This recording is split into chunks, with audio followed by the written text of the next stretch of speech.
आज मैं इस वीडियो में आप लोगों को बताएंगे डोसा कैसे दही जमाया जाता है। तो आइए आप लोगों को दही जमाना सिखाएंगे। जी, ये दूध है हमारे पास 2 लीटर। इसे हम अच्छी तरीके से बॉईल करेंगे। ये फुल क्रीम दूध है, इसे हम बॉईल कर लेंगे। इसे बॉईल हो गया है, देखिए। हम इसे अभी फ्लेम ऑफ करके नीचे उतार देंगे। ये पानी की परात में रख दिया है, थोड़ी देर ठंडा होने के लिए छोड़ दिया है इसे। हम फुल इसे ठंडा नहीं करेंगे, नेम गरम दूध थोड़ा सा गर्म होना चाहिए। दूध हमारा थोड़ा सा ठंडा हो गया है, बहुत ज़्यादा ठंडा नहीं होना चाहिए, थोड़ा सा नेम गर्म होना चाहिए। दूध सारा हम अपने बर्तन में ऐड कर देंगे अच्छी तरीके से।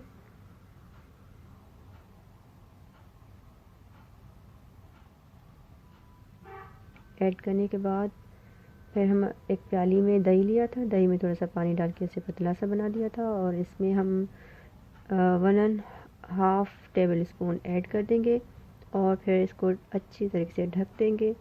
ढकने के बाद अच्छे से कपड़े, मोटा से कपड़े में हम इसको लपेट देंगे। लपेटने के बाद नीचे मैंने तो कैबिनेट में रख दिया था, आप लोग जहाँ चाहे कोने में कहीं रख दें। और ये मैंने पूरी रात के लिए इसे रख दिया था। ओवरनाइट रखना है इसको।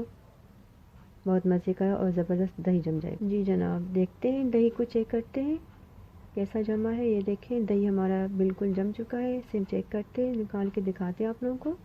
ये देखें, बहुत ही ज़बरदस्त परफेक्ट दही बन गया है हमारा। और बहुत ही आसान तरीके से हमने दही बना के आप लोगों को दिखाया है। प्लीज़ आप लोग भी इसे अपने घर में ज़रूर ट्राई करिएगा। और मैं यहाँ से आप लोगों से इजाज़त चाहती हूँ। अपना ख्याल रखिएगा, इजाज़त दीजिए, अल्लाह हाफ़िज़।